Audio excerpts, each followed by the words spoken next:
Friends, welcome to Biology Made Easy. Today we'll discuss the last part of this biological classification, that is the virus.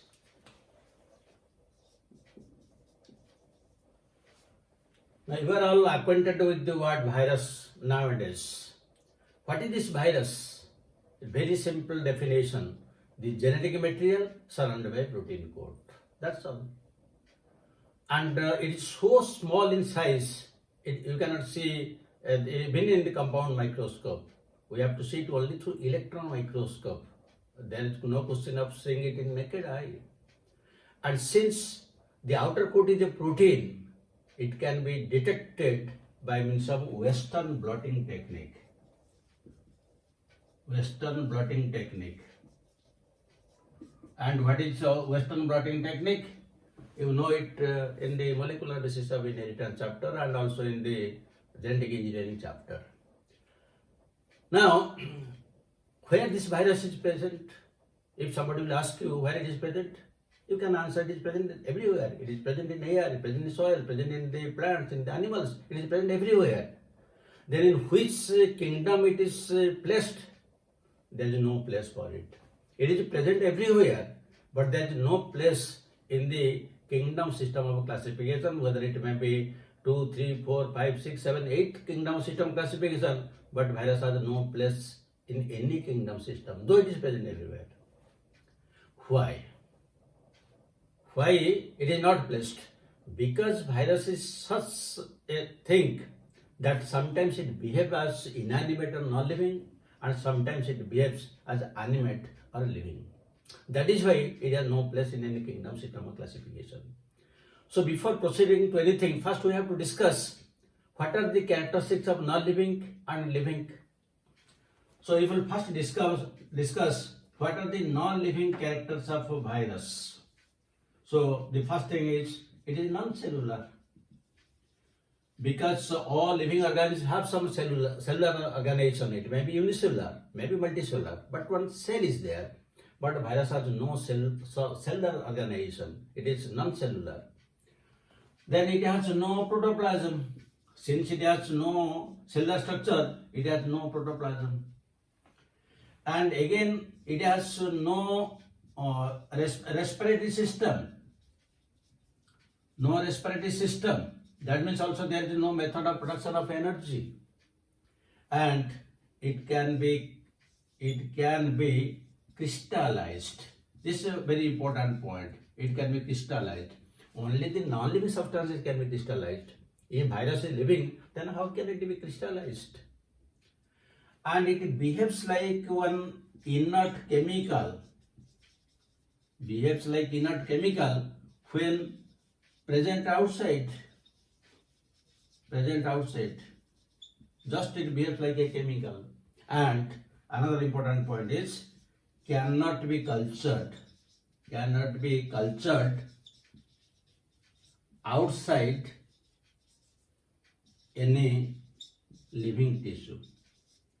We can culture bacteria and fungi in culture medium, but virus cannot be cultured in culture medium. Only if we will give some living tissue, then we can culture it. So these are the characteristics of viruses which assign it as non-living. We cannot call it living because no cell is there, it is crystallized. How can we call it as living? Now you come to the other side. What are the living characters of viruses? So one of the very important characteristics of living organism is it possesses nucleic acids. That means a DNA and RNA. The nucleic acids are present. So it is a characteristic of living organism. Number 2, it can replicate. Whether it contains a DNA or RNA, it has a capacity of replicating it. Further, it has a capacity of undergoing mutation. Can undergo mutation. Because it has nucleic acid, if there will be any change in it, then it will undergo mutation. Then the next thing is it behaves as obligate parasites. That means within host it survives and it can multiply within only the host cells. So from these points we can tell that a virus is living. So now we have two contradictory statements. There are characters which assign it to be non-living, and these are the characters which assign it under living organism. So what will be the conclusion? Then one can conclude that it plays an intermediate role between the non-living and living. When from the non-living world the living world was created, virus plays a transitional role, having some non-living characters and some living characters. But there is one scientist known as Andre Loff. Andre Loff, who has awarded Nobel Prize for his work on virus, when he was asked what is the status of virus, he told, virus cannot be placed in living or non-living world. Viruses are viruses, nothing else. Then he was asked why you gave this statement, what characters are there? Then he answered that virus has some unique characters which none of the living organisms have. So what are these characters? Number one, that means unique characters. Unique characters of virus. Number one, virus possesses either DNA or RNA, but never both. There is even if you go to the smallest organism, bacteria, mycoplasma, you will get both DNA and RNA there. There is no such living organism where either DNA or RNA is present. But a virus is such an organism, it has, if DNA is present, RNA is not there. And if RNA is there, DNA is not there. It is completely unique. Second point, it multiplies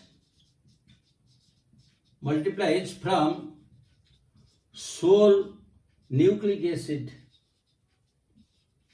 That means if it has a DNA, from the DNA the entire organism can be created, both the nucleic acid as well as the protein code. If it has RNA, it can be created, the whole organism can be created. That whole nucleic acid can give rise to entire organism, which is not possible in other cases. Third unique character, it utilizes host ribosome to synthesize its own proteins. You see what a strange thing. It will utilize the ribosomes of host to synthesize its own proteins. Just you think of, just will go to a neighbor's house and will cook in their kitchen and bring the food material to our house and we eat it. It is just like that. The virus utilizes the ribosomes of host and produces its own proteins. It doesn't allow to produce the host proteins. So it is quite unique. Then the fourth point, it is produced by assembly. Again, this is a very interesting character. Usually, when one organism is reproduced, the entire organism is reproduced. But in case of virus, what happens? The genetic material, that DNA or RNA is synthesized separately, the protein codes are synthesized separately, if it has an envelope, they are synthesized separately, and then there is assembly of all these things to give rise to the full. Just you think of any vehicle, it might be motorcycle, car or train or anything, how they are produced. The different parts are produced in different factories and they are assembled together. The same thing happens in case of virus. So since these are the unique characters present in virus, that is why Andrelov told that viruses are viruses, nothing else. They are never placed in the non-living or living. They have a special status. Now the next thing, how this virus was discovered and what is its structure, we have to discuss. The name virus was given by Louis Pasteur. And what is the meaning of the word virus? Virus means venom, or you can call poison. Virus means poison. That means when virus is entering, the poison is entering into our body. That term was coined by Louis Pasteur. And first, the Adolf Meyer reported in tobacco plant that the leaves have some mosaic structures. But why such mosaic structures appeared in the tobacco plant, he couldn't identify. Then ultimately one Russian scientist, Avansky, he reported that the mosaic disease in case of tobacco is due to certain microbes. And that is why the credit for discovery of virus goes to Avansky. Then ultimately another scientist, M.W. Bezering, he took the leaves from the diseased tobacco plant, then made it soluble, and filtered it through bacteria filter paper. That means the filter paper can retain bacteria. And when he sprayed the filtrate in healthy organisms, in the healthy tobacco plants, it was found that all the healthy plants were diseased. That means there is something smaller than bacteria in that fluid which is capable of causing disease.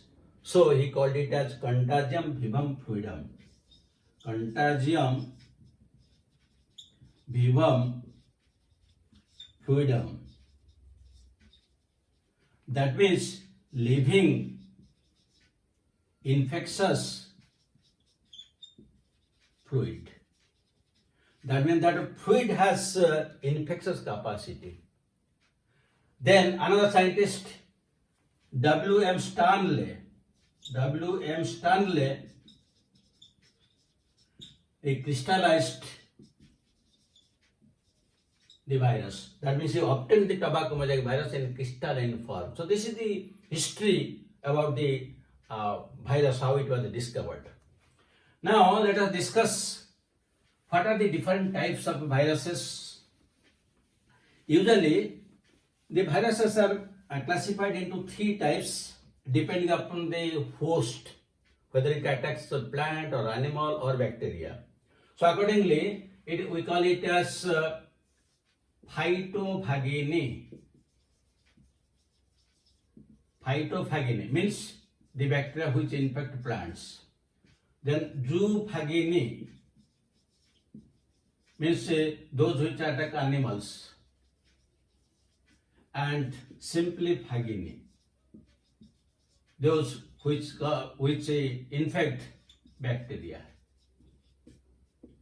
This is classification, but this is old classification. The recent classification, the modern classification and most accepted classification is LHT system. And this LHT is after the name of three scientists, Loeb, Herne, and Turnier. So the first letter of their names have been taken, LHT system of classification, and they classified the viruses depending upon the nucleic acid, whether DNA or RNA is present. So the viruses were classified as deoxyvira, all the viruses that contain DNA, and ribovira, and all the viruses which contain RNA. This is the accepted system.